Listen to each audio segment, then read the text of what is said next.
Assalamualaikum warahmatullahi wabarakatuh. Let's begin with Kitab Al-Fatiha.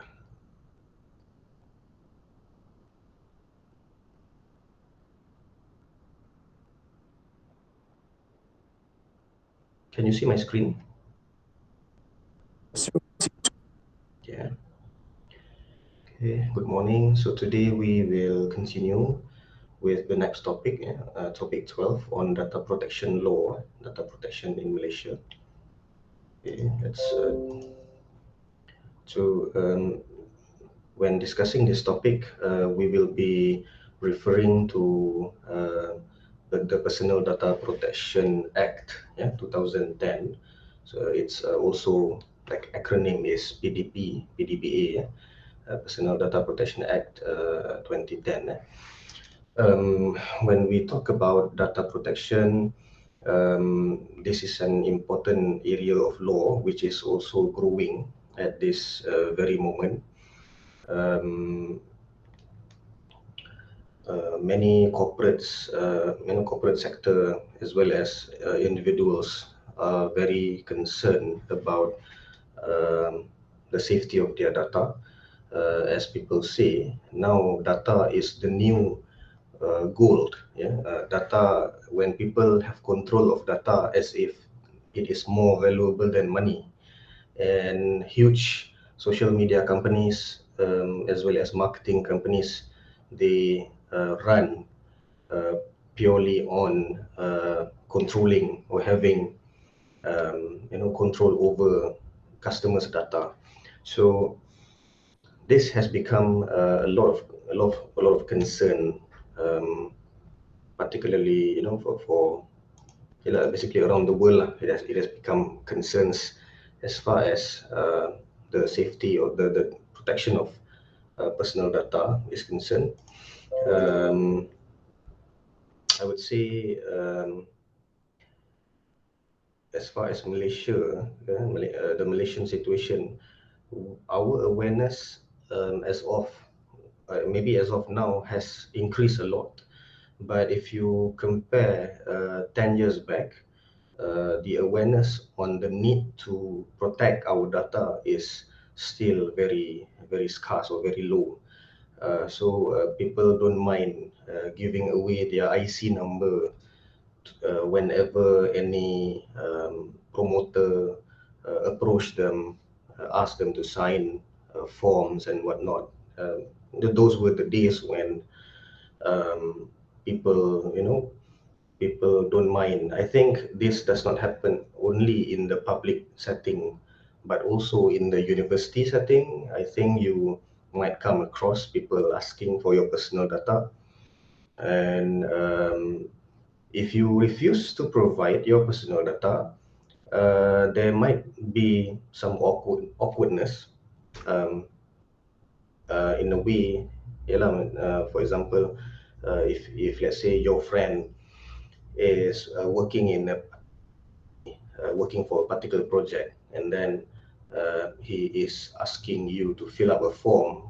Within the form, there's all sorts of personal data that you need to fill up, and when you refuse to fill up some portion of it, maybe IC number or metric number, or maybe your address, um, and then people will, or the person who asked the data uh, might feel annoyed or something because for whatever reason.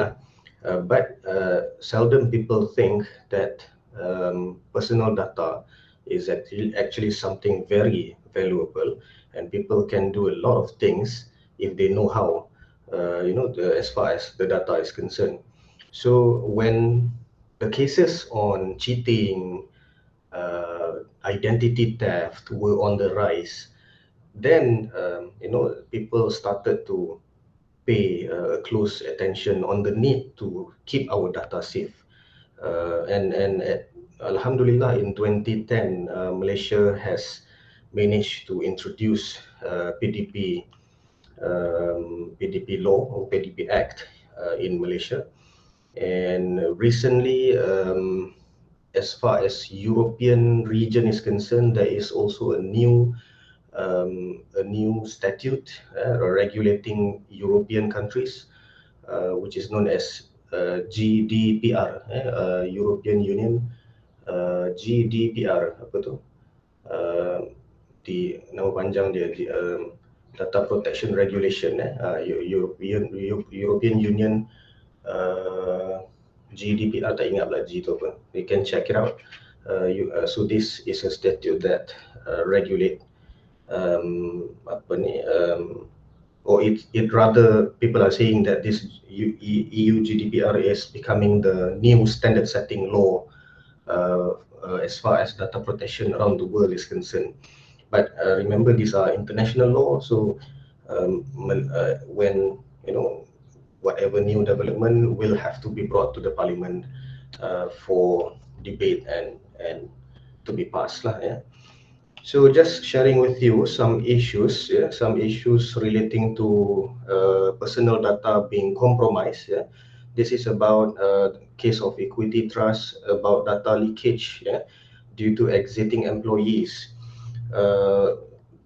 Sometimes exiting employees, when they work in a particular company for long enough, they have with them some valuable information, or perhaps secrets of the company, the trade secrets of the company that is very important.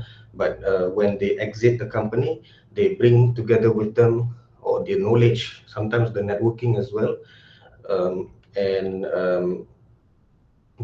in this case, basically, there was this former employee, which is a marketing staff, was disclosing confidential information, which includes clients listing and potential client data to new employer. So court had to issue an injunction to stop this former staff from doing so. And then there's also another issue of students' list were being misused by former teacher, which was also a director of this company, Sundai Malaysia Sdn Bhd. This case was actually between this sebenarnya private school. It's a Japanese company but based in Malaysia. They operated a Japanese school but based in Malaysia lah. It's a private school, So this director Masato was actually moving out. Saito was moving out, or rather leaving the school. But together with that, Saito brought, the list of students to try to attract them to move to another school. So it's about 188 students. And although the issue was actually on contract, it's about a breach of fiduciary duty. It's a contractual issue, but we can see that actually when this happens, meaning former staff taking away, clients' data like this, it means that there's a breach of personal data protection here. So the case was decided in light of contract, but the issue of personal data was something that we should take note of.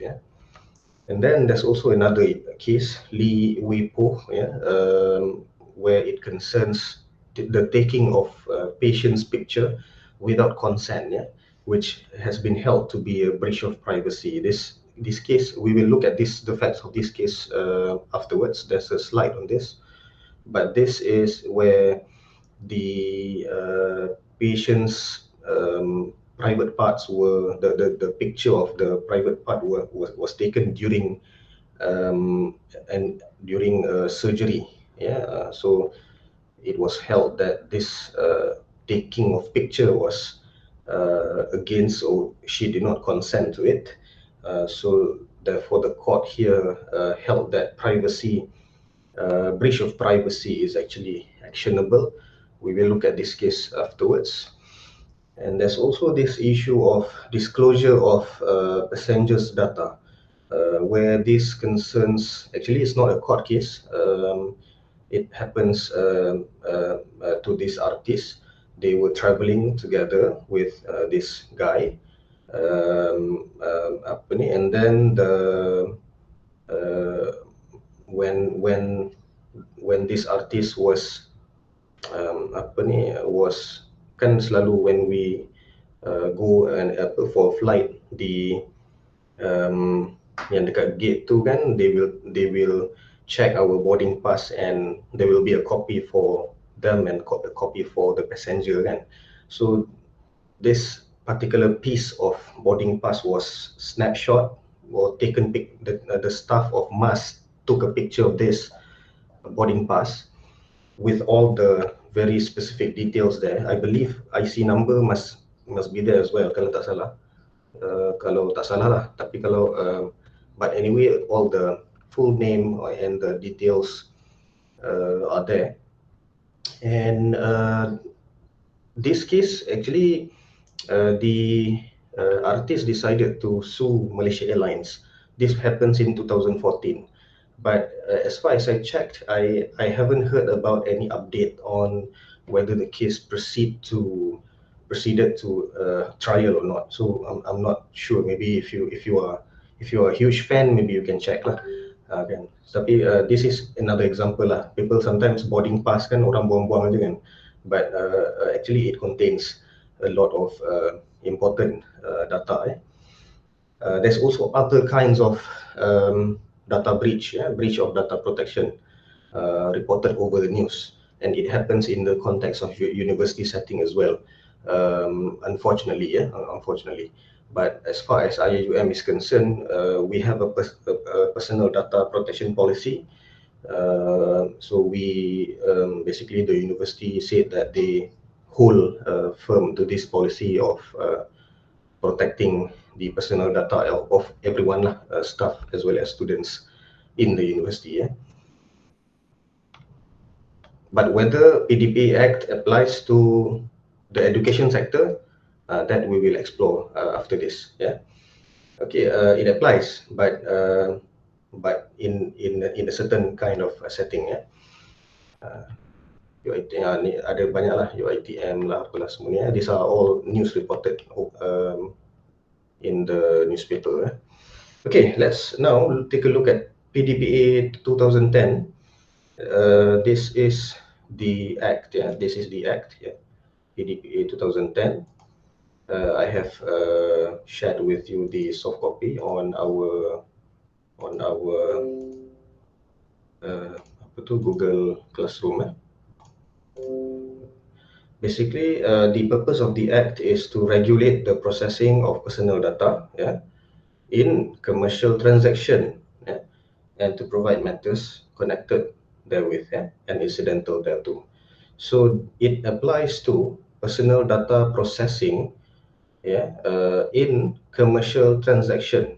It is binding on data user. Data user here means the person who want to use the data. Example is like if you are a bank or maybe insurance company, you ask the customer to fill up a form, and then when you get the form, and then you use the data to process to process applications, to do whatever process that you need in order to provide the service. If you do this, you are a data user. You use the data for your benefit lah. Data processor, this is basically data processor ni selalunya orang yang meaning the staff or the institution that processes the data, that basically use the data for meaning the persons lah, the staff, the companies that processes the data. And there are many role as well, starting from collection of the data up until you dispose the data lah. If you look at the provisions, you can find that PDPA Act does not apply to federal and state government. It does not. What it means here is that federal and state government agencies are not required to comply with PDPA Act. The exception. So if government agency request for your data, kalau ikut dia punya principles tu, they have to, for example, we will look at the provisions after this. For example, before getting the data, the agency is supposed to notify you what is the purpose of collecting this data. Is it for registration of services ke? Is it for marketing ke apa-apa? But when PDPA Act does not apply, that statutory requirement is not compulsory to be followed lah. Tapi what is the practice now is that usually when government agencies ask for your data, they will tell you lah what the data is being collected for lah. Tapi legally they are not bound by PDPA Act. Yeah. In situation of non-commercial transaction, non-commercial transaction maknanya things which are non-commercial lah, yeah, non-commercial, personal, domestic purposes. Yeah. So these are, for example,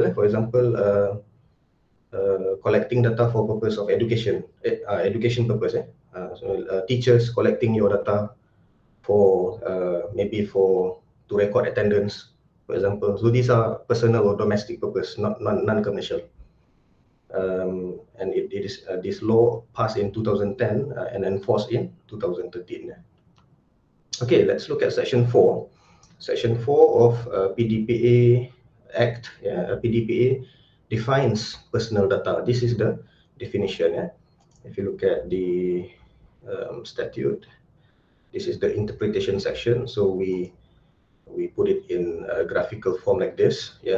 Personal data is any information. What is the meaning of personal data? It is any information in respect of commercial transaction. What is commercial transaction?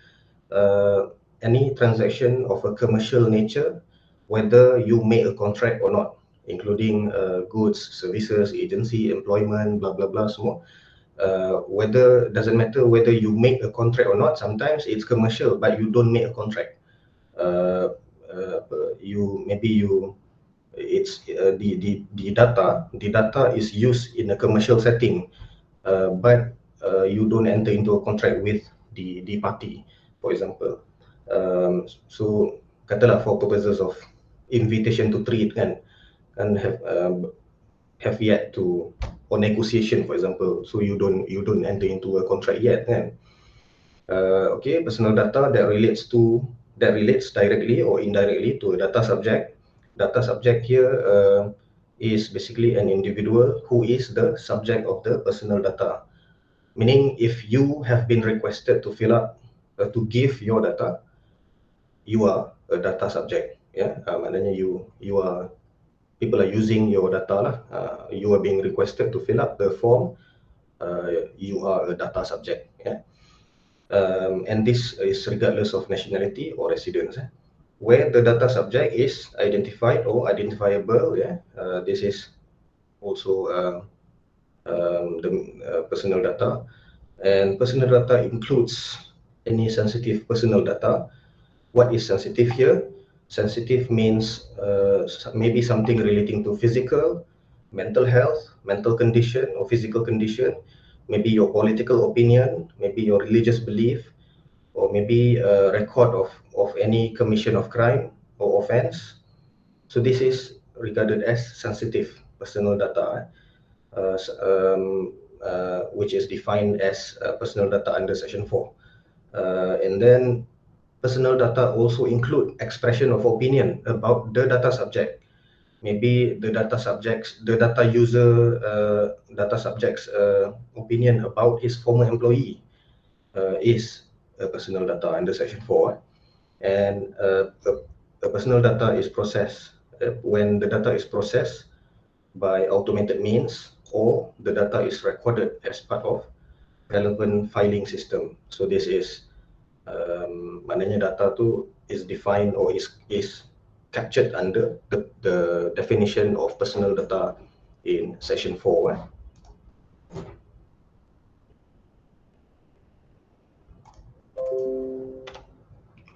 Okay, as far as if you come across the word processing just now, in section 4. What does processing here means? Processing. Processing in relation to personal data means collecting, recording, holding, or storing the personal data, or carrying out any operation or set of operation on the personal data. This includes these processes. If you or any agency are doing this activity, meaning that you are collecting data, or you are recording, you are keeping the personal data of anyone, or you are storing. So meaning that you are within the activity called processing, data processing. You are processing data, and you are supposed to be bound by PDPA lah, yeah. Uh, and under PDPA, PDPA basically introduced 7 personal data protection principles, which can be found in section 5 until 12. Let's take a look at each section. Okay, these personal data principles ni, all data processor or data user, they are bound to comply with the principles. This is the principle highlighted in section 5. Okay, if anyone who processes data, they must comply with the following personal data protection principle: general principle, notice and choice, disclosure, security, retention, data integrity, and access. Let's take a look at 6. Section 6 talk about general principle. I take, for example, here section 6 clause 1. A data user tadi siapa? Yang itulah, yang the one who asks for your data lah kan.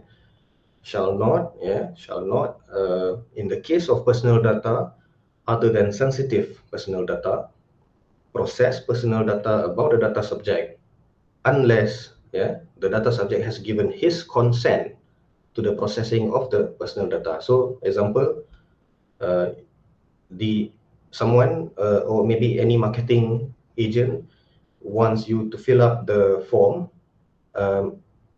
He cannot force you to fill up the form. You have to, maknanya dia kena di data, apa, the user tu must consent lah to him, processing the personal data.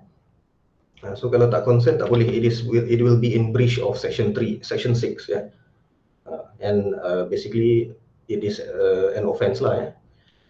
And then section 7 talks about notice and choice principle. This is where, if someone wants to collect your data, he must give notice to you. He must notify you why, the reason why the data is being collected, and you, as the owner of your personal data, must have a choice to whether to opt in or not. Whether to opt in or not. Hold on.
Where was I tadi?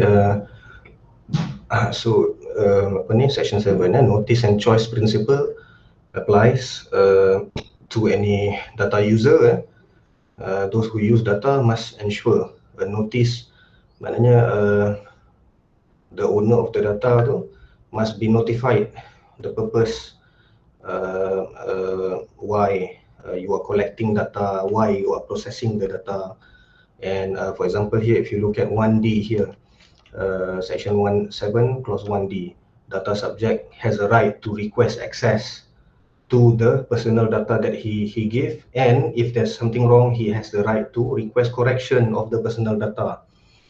And he has and how to contact the data user when there are inquiries or complaints relating to the personal data. And many for example 1G, 1G, the data user must inform the data subject whether it is obligatory to supply or to give the personal data or not. If it is obligatory, he has to explain the consequences if the data subject, for the data subject, if he failed to supply the personal data. So for example, if somebody, marketing agent ke apa, approach you asking you to fill up form, basically if you don't fill up the form, he has to tell you what will happen. Maybe you cannot, katalah macam you want to subscribe for a new Astro account. So what happen if you don't want to give your IC number? So the consequences might be the staff might say, oh, we cannot process your data, and therefore we cannot offer you the service. So this has to be clear lah. Selalunya benda-benda ni it's there in the policy, the data protection policy, and usually they put the data protection policy in the website. In the website selalunya the front page tu ada data protection policy. The agreement for the service is a different set of document lah. And then section 8, disclosure principle applies as well. No personal data shall be disclosed without the consent of the data subject. And we always wonder why we always get spam calls. From where did they get our number? So sepatutnya even our phone number is actually a personal data, and those holding our personal data is not supposed to disclose with the personal data without our consent. So this is section 8. Section 9, security principle. Any data user, when they are processing personal data, they have to take practical steps to protect our personal data from any loss, misuse, modification, unauthorized or accidental access or disclosure, alteration or destruction. So cuma dia kata dekat sini dia kena take practical steps lah, dengan they have to, if you look at number 2 here, they have to provide sufficient guarantee as well as taking reasonable steps. So they didn't say having fully guarantee, or dia cuma kata kat situ reasonable steps. So meaning that they have to, as far as possible, they have to make sure that certain steps are taken to ensure the data that they keep is safe. But there can be situations where the data is leaked, maybe accidentally or what, but they have to remedy. They have to take steps to remedy the damage. Section 10 on retention principle. Okay, this is about how long you should keep the data. Do you keep the data forever? If let's say you enter into IIUM, from the moment you all ni masuk UIA tahun bila? 2019, 2018? Daripada CFS 2018, is it? Yes, around that time. From 2018 until you graduate, what, next year graduate, how long UIA should keep your data? until kiamat. Up until a year after graduate. Okay. What happens if in 10 years time we delete your transcript? There's no record of your transcript because you have graduated kan. There's no your transcript tu, the soft copy, we delete it. Sebab the retention principle kan. If you read retention principle, personal data processed for any purpose shall not be kept longer than necessary for the fulfillment of that purpose. Tapi dia tak kata berapa lama, dia kata sini shall not be taken kept longer than necessary. So katalah 10 years, maybe 10 years necessary to keep lah, mana tahu some of you lost your graduation transcript. You need to come back and have it produced because maybe you are applying for a new job and whatnot.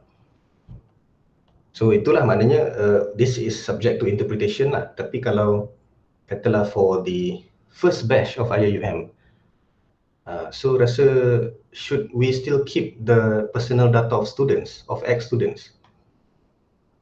Tapi we never know, people might be asking for that piece of information kan. So yeah, if you understand retention principle, we keep the data only for what is necessary to fulfill certain purpose. Maybe okay, transcript kita simpan lah to prove that you have graduated kan. Tapi yang lain-lain tu mahalah data data on you being compounded traffic compound, nak buat apa benda tu kan? Perhaps my opinion lah. Okay, section 11, data integrity principle. Data user must ensure data is accurate, complete, not misleading, this as far as possible lah. And finally, access principle. The data subject shall be given access to his personal data held by a data user, and be able to correct the personal data when it is inaccurate or incomplete or misleading. This is the 7 personal data protection principles.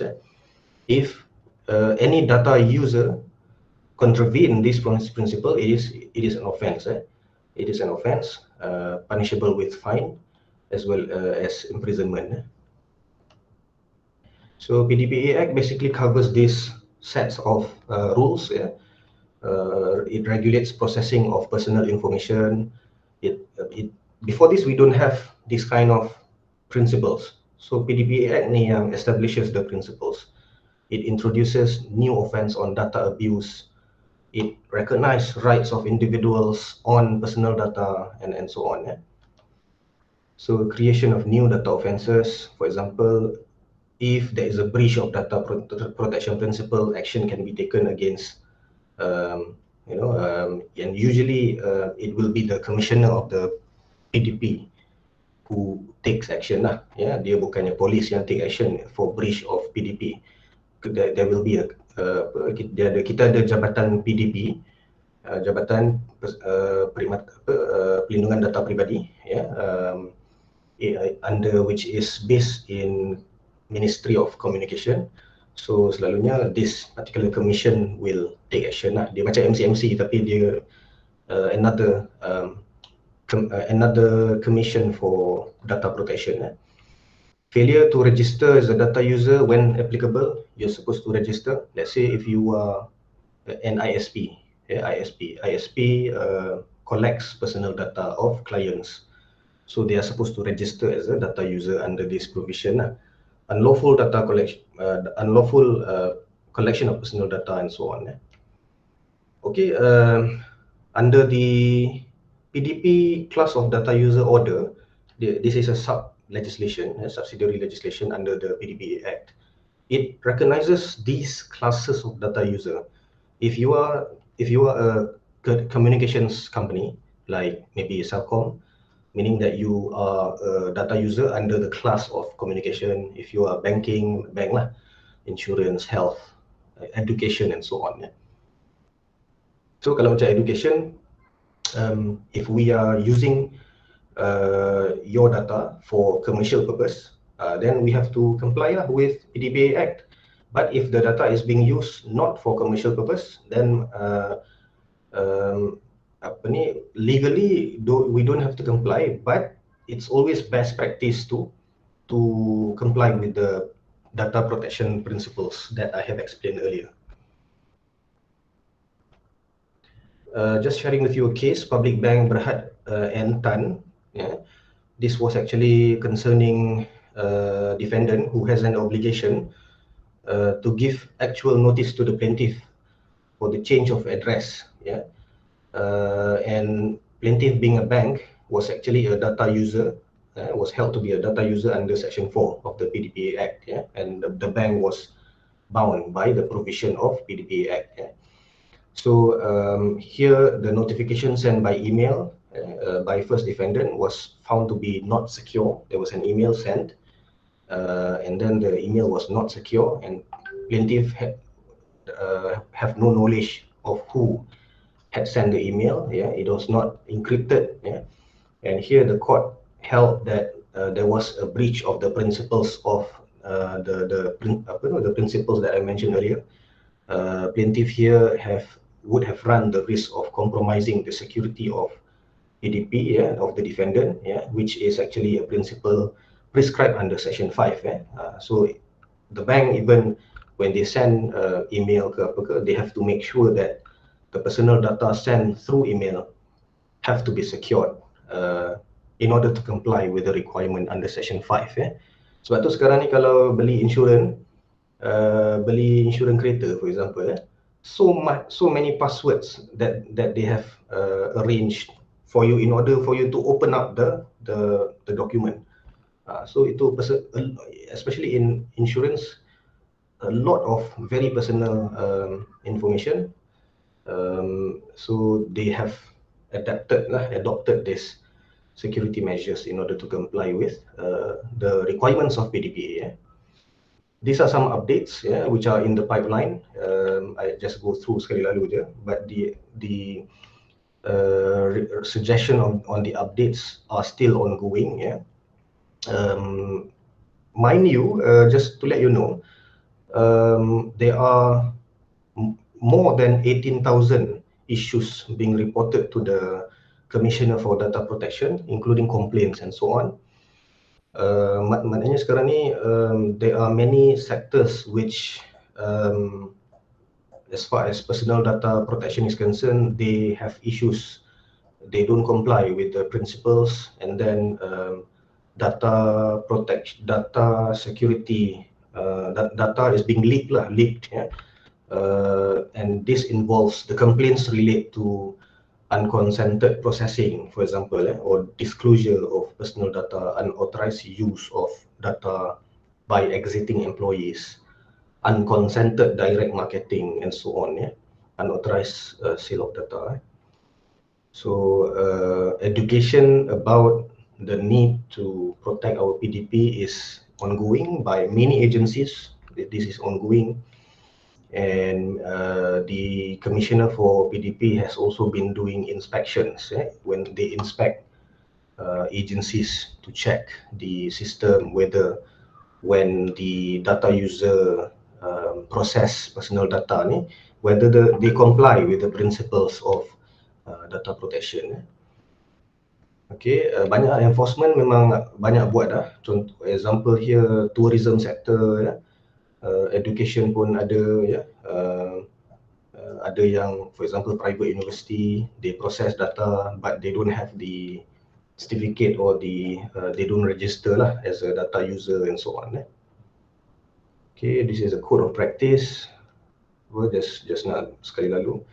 There was back then when PH took over the government, they promised to update the data protection law.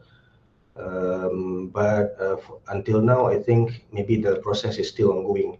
They have done a lot of roadshow or working group on this, but in order to, because the PDPA Act is at the moment is restricted to data concerning commercial purpose. Maknanya if it's for personal use, your own private use, let's say data about you, your hobby, what do you like, and so on. Those are personal data that has no commercial purpose. It will not be protected by PDPA Act. So the effect is that kata macam you upload all those data on Facebook ke social media, um, and then the social media have no liability or responsibility to comply with the principles of PDPA Act because this data is non-commercial. So kalau leak ke, kalau being used for unauthorized purpose ke, you cannot take action under PDPA Act lah, kan? Sebab it is data which is not commercial. So kalau dia commercial baru dia apply as far as PDPA Act Malaysia is concerned. But for the European one yang tadi saya sebut tadi, GDPR just now, that has been upgraded. That particular law which applies in Europe has been upgraded to apply to personal information as well. Not just commercial but also non-commercial, they protect similarly.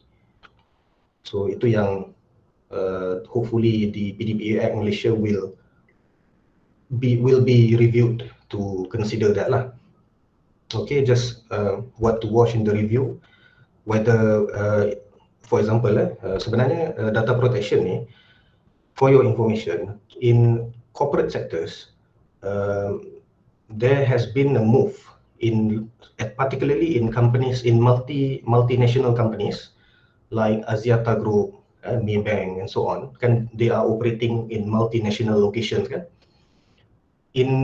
As far as clients, European clients are concerned, they will have to adopt a policy of ensuring that at least in the company there is a data protection officer being appointed. So in order to ensure the data is being managed properly lah, according to the law. So there might be a prospect later for a career in data as a data protection officer. But as for Malaysia sekarang ni, this is not yet mandatory. But for those who are dealing with European companies, they have to ensure they have data protection officer in their company. And what is the practice at the moment is that DPO ni has been dia macam dual role lah. Those who become legal advisor of the company is also a DPO, a data protection officer. So dia macam the company appoints or give this role of data protection officer to the legal office of the legal advisor of the company lah. Tapi whether it requires a separate office or not, so this is in the pipeline lah. Okay, and other issues, whether this will be applied or not, we will have to see lah in the review. Okay, conclusion here, in Malaysia, the protection of data protection and privacy is underway. And we have things going on. Need a general GDPR, General Data Protection Regulation. And we are hoping that we will be able to update our law in order to protect data in all angles lah, yeah. Okay, that is on data protection. The next is on privacy. Yeah? This is on privacy. So the right to privacy, I think this is something that every individual would like to have. Yeah, of course, it's our privacy of our personal information. Yeah, so in the case of Toh Siway, the right to privacy here refers to the specific right of an individual to control the collection, use, and disclosure of personal information. Of course, you wouldn't want people to know about whether you have high blood pressure or not, whether what you did last night, for example. These are what happens in your house. These are privacy of any individuals.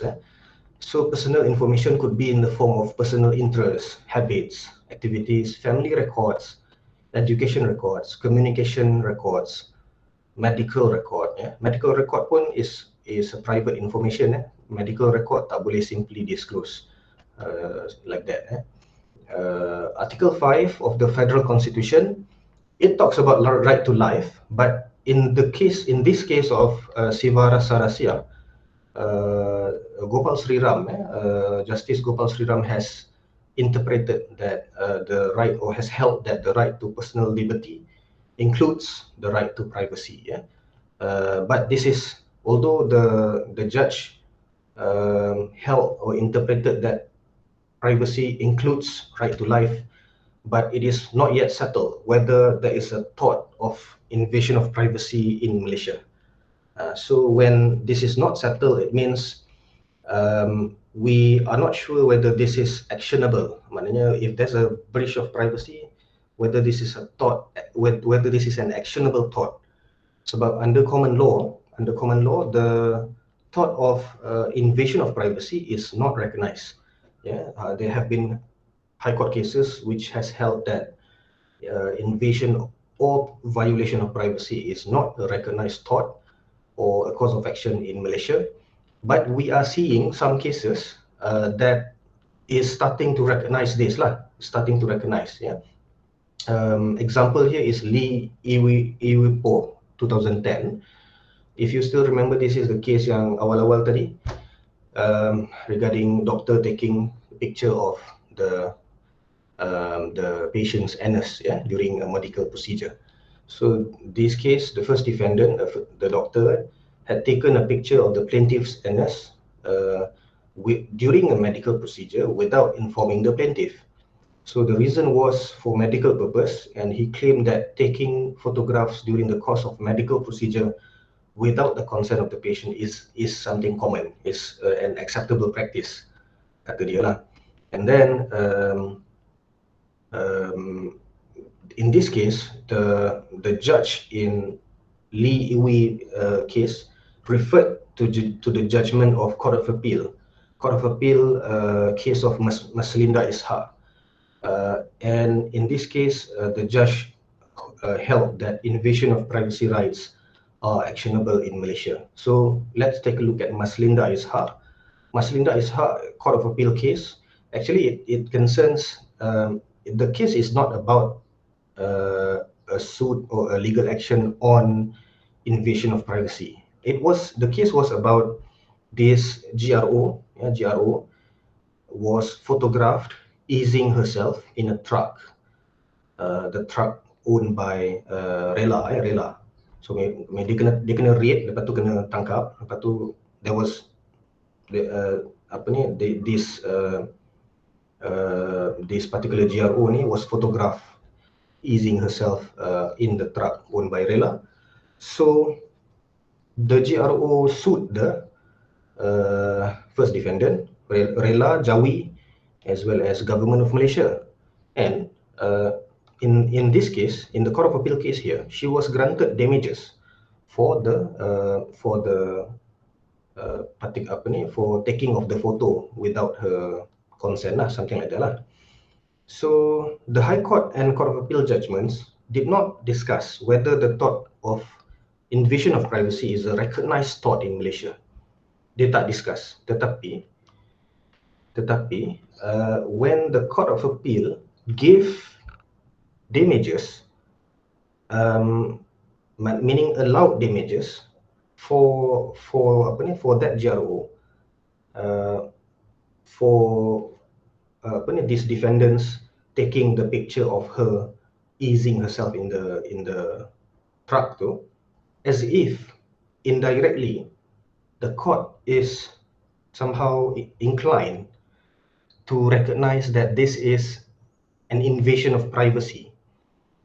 So in a way, this is, although it is not directly saying, Court of Appeal is not directly saying that we recognize invasion of privacy in Malaysia, but the decision is indirectly saying or indirectly holding that this is her privacy and the officer is not supposed to take the picture. So because of this decision, the case in Lee Iwipo followed this so-called approach, and the judge in Lee hold that or is inclined that this invasion of privacy is to be accepted as an actionable tort. Yeah. So kat sini, this is a new development that we are seeing. Yeah. And there is also another case of mislocated CCTV. In this case, dia sebenarnya they were neighbours. Lee Che Po ni, they were neighbours. So this one neighbour installed CCTV. The CCTV is installed in their house, but you know lah, usually CCTV installed in front of your house, it will capture the picture will capture the front of the neighbor's house as well. So now the plaintiff is saying that is filing an injunction against that particular neighbor, requesting the CCTV to be taken down. Yeah, but here the plaintiff, the High Court disallowed the application because there is no evidence to show that CCTV interfere with the daily life of the plaintiff. No evidence was presented to show that the CCTV recorded every movement of the plaintiff. There's also no evidence to show the CCTV cameras are moving or can be moved, and whether it records the activity of plaintiff inside and outside of the home. And the court also held here that defendants reserve the right to install such CCTV for purpose of protection and security of their family. Yeah. So dekat sini pun we can see that High Court is somehow recognizing the right to privacy. Cumanya it is not yet used as a cause of action, meaning you are taking action on the ground of thought of invasion of privacy. Itu belum lagi. Tapi in some situation like this, we are seeing some trend that the thought is being recognized. Yeah. Okay. Further, in this case, the judge also held the test to determine whether there is an invasion of privacy rights. Yeah. You have to look at the case whether there is a competing value on safety or privacy, whether we are trying to protect safety and privacy here. Does the defendant's fear for safety and security override the right to privacy of the plaintiff? Does the CCTV surveillance constitute an intrusion or interference with the plaintiff's right to respect for their private and family life? Is the CCTV surveillance an unreasonable intrusion upon the privacy of the plaintiff? These are the questions that the court will ask when balancing. So there is a need to balance between the public right and private right here. So when you install CCTV, it is for safety, but for the plaintiff, maybe this is for their privacy. So this is the role of the court to balance. Yeah, to balance. Okay. So in this case, the court takes the view that the right to privacy is a fundamental right entitled to protection. Yeah. So plaintiff. So this maknanya if the plaintiff seeks for this kind of right to privacy, he has to prove it lah. He has to prove that his right to privacy has outweigh the other general rights lah. Yeah. This is the final slide here. Mohandas Gandhi. This case was about plaintiff. They claim that the second defendant, which is a credit reporting agency, should have obtained the consent of the plaintiff before they publish information regarding certain litigation that involve the plaintiff. So they publish information that the plaintiff is going on having this litigation lah, naik turun mahkamah.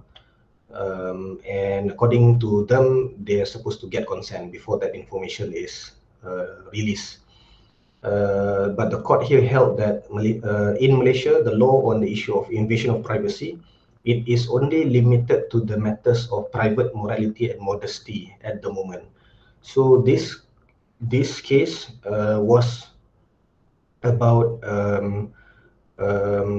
although the information is maybe sensitive to the parties, but the court held that the thought of invasion of privacy does not apply in this context. Yeah, in this context. So perhaps if they apply PDPA Act, then it might be a suitable framework lah, suitable setting. Tapi in this situation, the plaintiff were trying to use invasion of privacy as a cause of action. Tapi in this case, the court held this is only to be privacy, as far as the interpretation now, is only to be limited to private morality and modesty matters lah.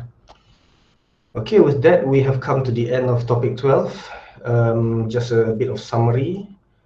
We talked about data protection law in the first part, and then these issues happen, that has somehow justified the need for PDPA Act. And remember, the meaning of personal data is defined in section 4. And as far as the principles of data protection is concerned, all these 7 personal data protection principles are compulsory to be complied with by data user, those who use the data. And those who use the data are these people under these categories, which has been recognized under the law. If they fall under these categories, they have to, and they use data for commercial purpose, they have to be a registered data user under the PDPA Act. And of course, many issues are ongoing, and the law is being updated from time to time. And we also talked about right to privacy. Although the federal court tries to recognize this as a right to privacy, but the court also say that it is not yet an actionable tort. As an actionable tort.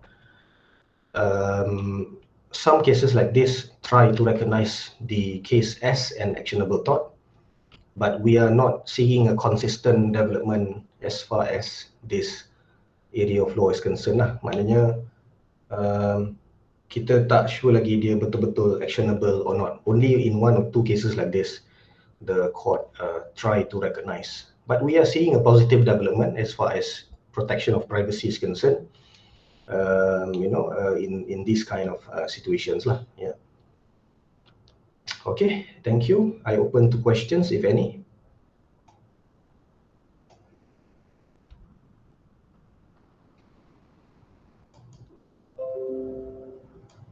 Doctor, for the PDPA Act, does it apply to government as well?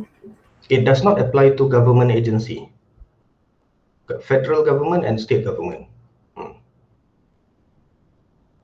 So the 7 personal data protection principle too, it does not apply to government agency. But the government agencies have been taking good governance measures, so they adopt these policies as part of their day-to-day working lah. Cumanya dia legally they are not bound to comply with the processes under PDPA Act. Okay.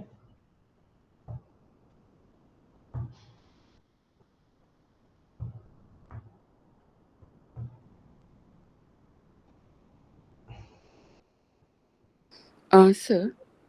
Yeah, Danin. For example, YouTubers that do pranks and hidden camera pranks, are they also included and bound by PDPA? YouTubers doing pranks,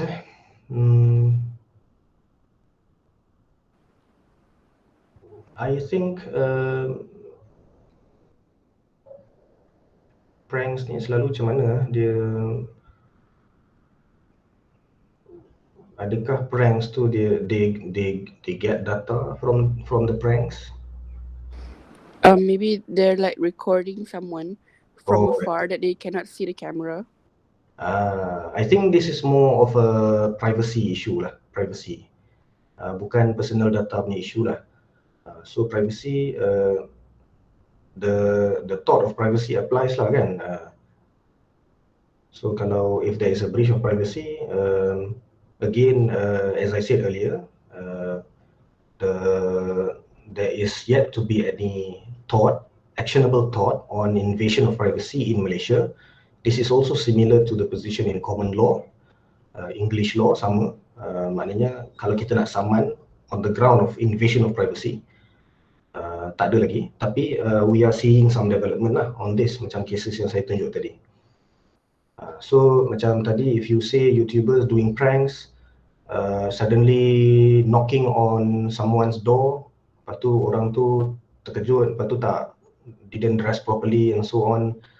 Lepas tu this maknanya tunjuk benda-benda yang yelah dia tak sepatutnya lah kan, not supposed to be shown on camera. Maybe that has some chance lah, because that is basically a privacy invasion lah.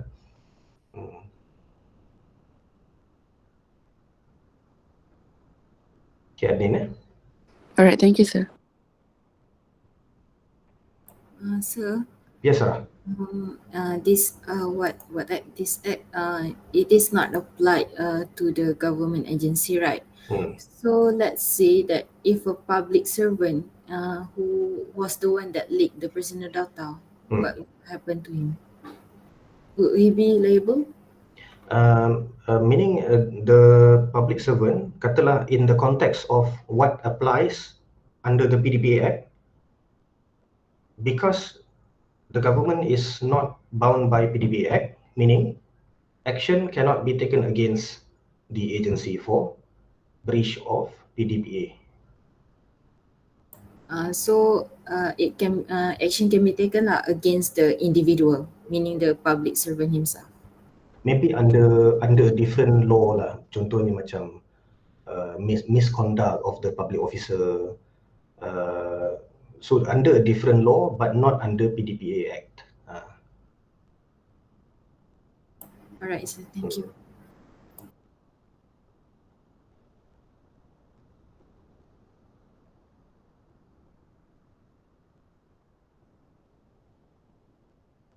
Okay, so I hope that your assignments are, your assignments your research is going well.